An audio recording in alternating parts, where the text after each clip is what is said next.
Businesses that started doing digital marketing for the first time are typically not used to handling leads from Google or Facebook. If the leads doesn't convert into appointments or sales, they are essentially wasted. Budget is flushed down the drain. I have seen companies that jumped from one agency to another or even tried to generate leads in-house, but they still couldn't make a positive ROI. Assuming that the agency generate leads of decent quality, here are some things you can do to maximize your appointment rate. Number 1, dig the pain. I used to do canvassing and cold calling and it was brutal. People would brush me aside or ignore me. The reason is that there was no pain point.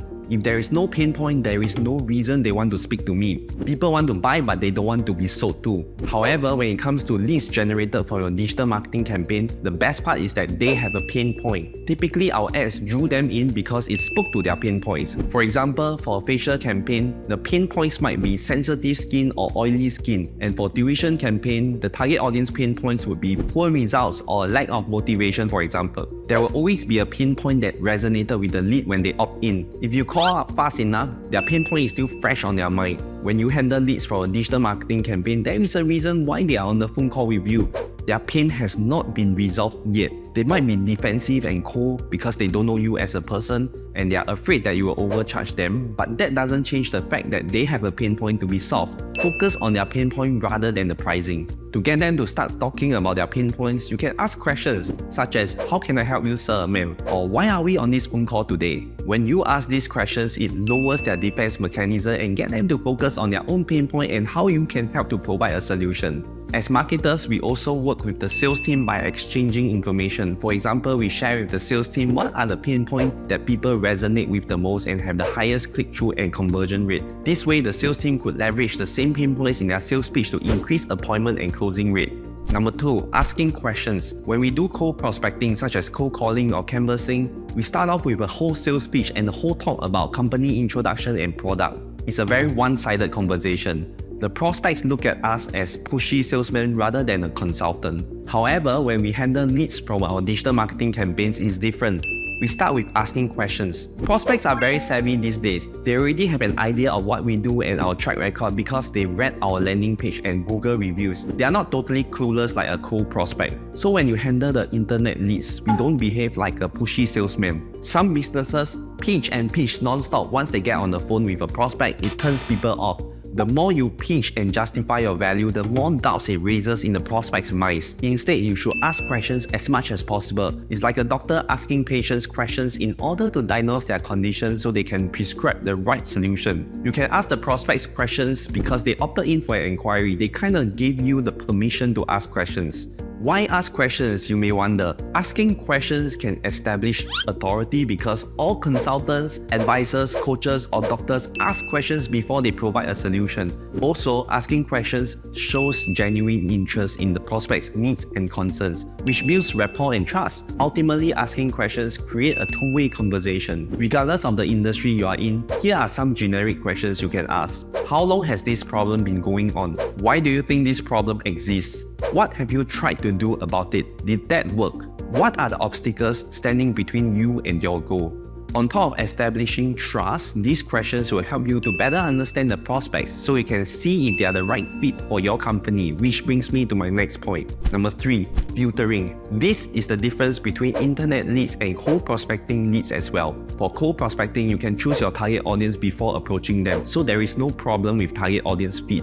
However, when it comes to internet leads, it might not be the right target audience for your business. This is because you pretty much have no control over who opts in on your landing page. Sure, you can set targeting on Facebook or Google, but the targeting settings is typically quite broad. Furthermore, the settings are not foolproof depending on user privacy settings. For example, you might be running a campaign promotion on Facebook that is only applicable to Singaporeans and PRs. However, it's very hard to exclude foreigners in your targeting settings because there is no such options on Facebook. You can only set indirect exclusions by language or interest. Therefore, you have to do filtering on the phone by asking questions. It's perfectly okay for you to ask questions. You don't have to worry about being rude or something. In our company, we tell our leads from the outside that we are going to ask questions to see if we can help them or not. The last thing we want is to bring in the customer with a problem that we cannot solve. This will hurt our operations and cause complaints down the road. The service recovery process will end up costing more time and money than the revenue earned. It's not worth it. Because digital marketing might not work for all types of businesses,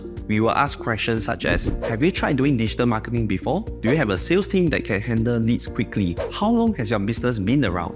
This allows us to understand if their business is suitable for digital marketing. If they are not, but still want to have a consultation, then we have to manage the expectations over the results. Number 4, prepare them for the sales meeting. As much as you had a great conversation in the phone call, everything is done in vain if you do not call for the next step. Fix the sales appointment right away. I mean the exact date and time. Once the person hangs up the phone, he or she starts to get busy and might never revisit the conversation again. You have to strike while the iron is hot. You have just discussed their pain point and gained the conviction to solve their problem, so it is the best time to move forward. To make it easy for your prospects to commit, offer them 2 time slots. Would you be available next Tuesday or Wednesday 3 p.m? Also, before you hang up the phone, make sure you tell the prospect what to prepare for the appointment. If relevant, ask them to bring their decision maker along. It could be their spouse or their business partner, whatever. The appointment will only be fruitful if their decision maker comes along and have all their questions answered together. Passing messages from one party to another will not work. It gets lost in translation. So get their decision maker to attend and psych them up for the meeting.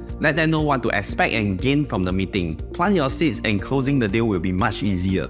Number 5, speed. When a lead comes in, they go cold very fast. The contact rate drops to less than 35% after just 4 hours. If you contact them after 1 day, contact rate drops to less than 28% and it becomes very hard to reach them. This is because consumers today are spoiled for choice and they inquire with multiple vendors and they have very little patience. In fact, studies show that consumers value speed and responsiveness as much as price. This is why in our company we send out an automated WhatsApp message to the leads as soon as they are opted in, after which our consultant contact them within the day to fix an appointment. One of our clients actually contact the leads within just 5 minutes of them opting in, which means that the lead are probably still browsing the business website at that point. They just read the ads and the landing page and the pain point is still fresh in their mind, so it's easier to get them to share more. Furthermore, the prospects are always super impressed when you respond so fast. As a result, this business has a very high closing rate.